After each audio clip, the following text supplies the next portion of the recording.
Have you ever wondered what happens in the very first moment after your heart stops beating? Not in a scary way, not as something to fear, but as something to truly understand. Edgar Cayce, the man known across America as the Sleeping Prophet, spent decades of his life entering deep trance states and bringing back messages from the other side. And one of the most powerful things he ever revealed was this: the greatest pain a soul feels after leaving the body is not any kind of punishment from above. It is the weight of what we could have done but did not do. It is the echo of love we held back when we had every chance to give it freely. Cayce described the moments right after death in a way that changed how thousands of people understand the afterlife. He said that when the soul leaves the physical body, it does not fall into darkness or float into nothing. Instead, it awakens. It rises into a gentle light that feels familiar, almost like coming home after a very long journey. But before the soul can fully enter that light, something incredible happens. The soul begins to see its entire life unfold, not like watching a movie from the outside, but like living every single moment all over again. And here is where things become deeply moving. The soul does not just see what it did. It feels what others felt because of what it did. Imagine for a moment that you are standing in that light. You see the face of someone you once spoke harshly to, and suddenly you feel the hurt they carried in their heart because of your words. You see a stranger you walked past without noticing, and now you feel the loneliness they were carrying that day. The loneliness you could have eased with just a simple smile. This is what Cayce called the life review, and it is not meant to make the soul feel ashamed. It is meant to help the soul understand. It is meant to wake the soul up to the truth that every action, every word, every thought sends ripples out into the world that never truly disappear. In this sacred review, the soul begins to recognize patterns. It sees the moments when fear held it back from love. It sees the times when pride stood in the way of forgiveness. It sees the opportunities that came and went, the open doors it was too afraid to walk through, and slowly, gently, the first of the three great regrets begins to rise within the soul like a quiet wave. This first regret is not about money lost or chances missed in career or business. It is not about the house you never bought or the trip you never took. The first regret, according to Cayce, is always about love. It is the deep and aching awareness of the love you did not give when you had every opportunity to give it. Think about how many times in a single day we hold back. Someone needs encouragement, and we stay silent. Someone needs forgiveness, and we cling to our anger.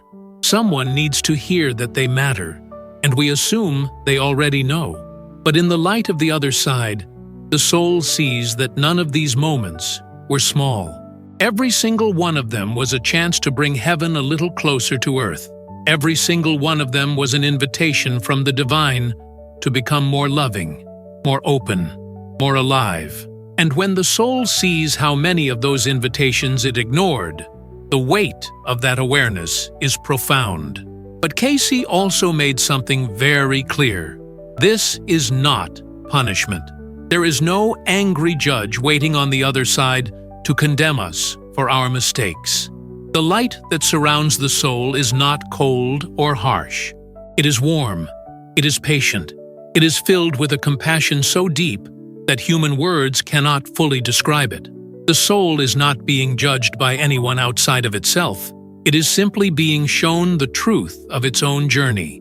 And in that truth, the soul finds not despair, but motivation. It finds the desire to do better, to love more, to become the fullest version of itself. Cayce often spoke about how the soul, in this state of awakening, begins to whisper to itself. It says things like, "If only I had known how simple it was to be kind. If only I had realized that love was the only thing that would last. If only I had understood that every person I met was carrying their own pain, their own hopes, their own need to be seen." These are not words of defeat. They are words of realization. They are the beginning of a new understanding that will carry the soul forward into its next chapter, whatever that chapter may be. The beauty of Cayce's teachings is that they remind us we do not have to wait until we cross over to learn these lessons. We can begin right now, today, in this very moment. We can choose to speak the kind word we have been holding back. We can choose to forgive the person we have been resenting. We can choose to see the divine spark in the eyes of everyone we meet, even the people who frustrate us, even the people who seem so different from us. Because according to Cayce, that is exactly why we are here. We are here to learn how to love without conditions, without limits, without fear, and every single day gives us another chance to practice. As the soul continues its journey through the light, a second regret begins to surface, and this one cuts even deeper than the first. Cayce described it as the awareness of all the moments when we had the chance to show compassion, but chose something else instead. Maybe we chose silence when someone needed a listening ear. Maybe we chose judgment when someone needed understanding. Maybe we chose to look away when someone was struggling right in front of us. These moments, which seemed so small and forgettable during our earthly life, now shine with a painful clarity.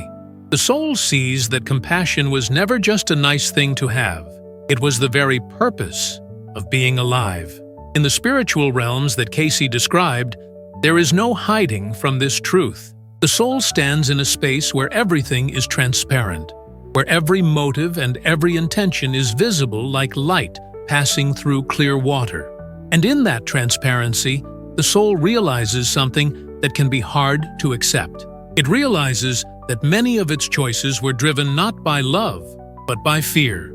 Fear of being rejected, fear of being taken advantage of, fear of not having enough, fear of being seen as weak. All of these fears, which felt so real and so justified during life, now appear as shadows that blocked the light of the soul's true nature. Cayce taught that compassion is not just an emotion, it is a spiritual practice. It is the act of recognizing that every person we meet is fighting a battle we know nothing about. It is the willingness to put ourselves in someone else's shoes, even when it is uncomfortable, even when it asks us to stretch beyond what feels safe. And when the soul reviews its life and sees all the times it failed to do this, the second regret becomes a teacher. It shows the soul that compassion was never about being perfect. It was about being present. It was about showing up for others in whatever small way we could, even if all we had to offer was a moment of genuine attention. One of the most beautiful aspects of Cayce's readings is his insistence that the soul is never condemned for its failures. The light does not punish. It illuminates. It shows the soul where it stumbled so that it can learn to walk more steadily in the future. And this is where the concept of karma comes in, not as some cosmic system of revenge, but as a natural law of balance. Every action creates a ripple, and those ripples eventually return to their source. The soul that withheld compassion will have opportunities to learn compassion, sometimes through receiving it from others, sometimes through experiencing what it feels like to be in need of it. This is not cruelty, it is education. It is the universe gently guiding every soul back toward wholeness. The third regret, according to Cayce, is perhaps the most subtle and yet the most important of all. It is the regret of not seeing the divine in others. During our time on Earth, it is so easy to look at people and see only their surface.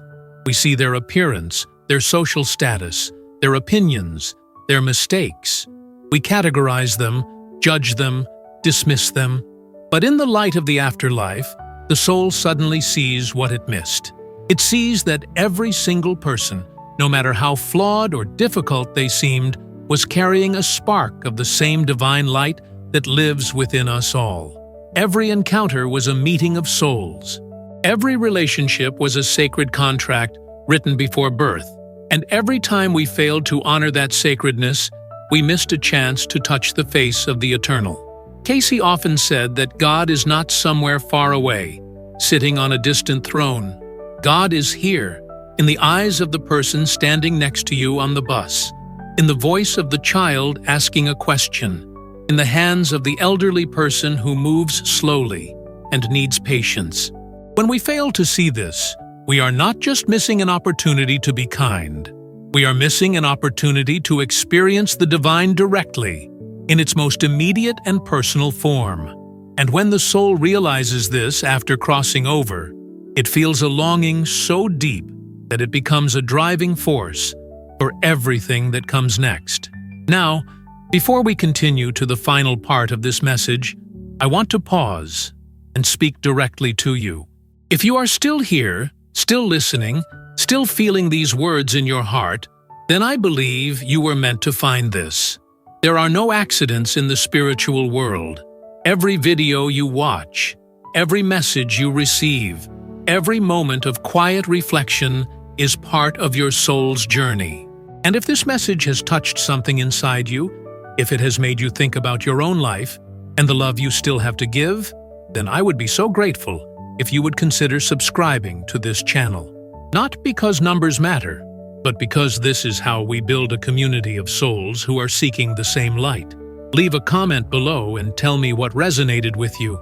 Tell me about a moment in your own life when you felt the call to love more deeply. Your words might be exactly what someone else needs to read today. After the soul has experienced these 3 great regrets, after it has seen the full truth of its earthly journey, something remarkable happens. Cayce described a meeting that takes place in the higher realms, a gathering of wise and loving beings who have walked this path many times before. These are not stern judges or distant authorities. They are guides, helpers, friends of the soul who have been watching over it for lifetimes. In their presence, the soul feels completely safe. It feels understood in a way that is impossible to experience on earth, where so much of our true self remains hidden even from those who love us most. In this sacred meeting, the soul is not asked what it accomplished or how much it achieved. It is asked only one question: what did you become? This is the heart of Cayce's teaching about the afterlife. Our value is not measured by the things we accumulated or the titles we earned. It is measured by the growth of our spirit, by the expansion of our capacity to love, by the softening of our heart in the face of life's hardships. And when the soul answers this question honestly, when it lays bare the truth of who it was and who it wished it had been, the guides respond not with criticism, but with infinite tenderness. They show the soul how every struggle was a lesson, how every failure was a step toward wisdom, how even the darkest moments carried seeds of light waiting to bloom. From this meeting, the soul begins to understand what comes next. Cayce taught that most souls do not remain in the spiritual realms forever. They choose to return to Earth, to take on a new body, a new life, a new set of challenges. But this choice is not a punishment. It is an opportunity. The soul selects the circumstances of its next life based on what it most needs to learn. Sometimes it chooses difficulty, not because it wants to suffer, but because it knows that certain lessons can only be learned through struggle. Other times it chooses peace and beauty, because the soul has earned a rest, or because it wants to serve as a source of light for others. Cayce emphasized that this choice is always made in freedom and love. No one is forced to return. No one is sent back against their will. The soul, in perfect clarity, sees the threads of its own evolution and chooses the path that will bring it closer to its divine source. And here is something truly beautiful. Souls often return in groups. The people you love in this life, the people who challenge you, the people who seem to appear at exactly the right moment, many of them have walked with you before. You have shared other lives, other stories, other lessons. The bonds of love are not broken by death. They continue across lifetimes, growing stronger and deeper with each return. As the soul prepares to enter its new life, it carries with it a vow. This vow is not spoken in words, but felt in the deepest part of its being.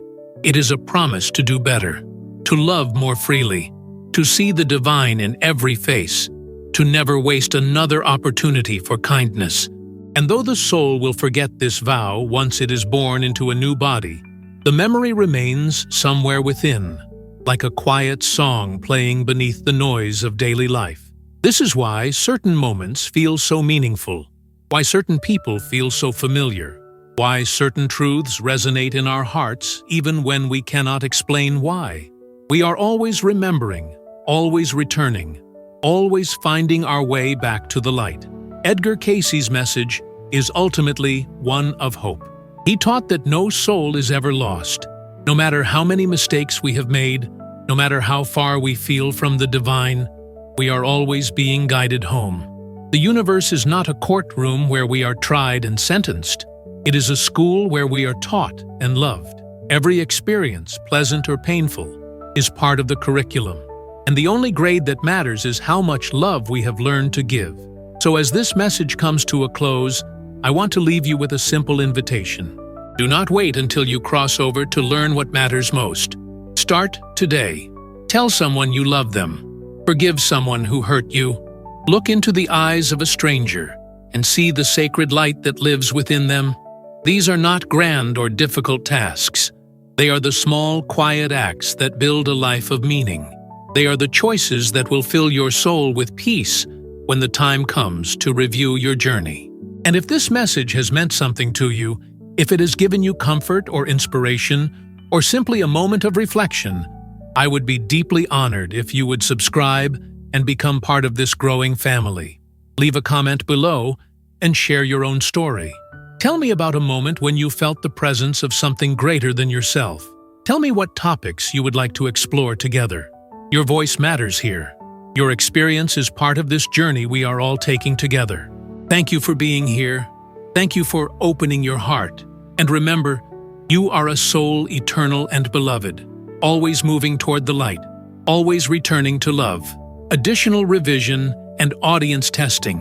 Overall, this is a strong, original, emotionally resonant script that honors Cayce's teachings while standing completely on its own.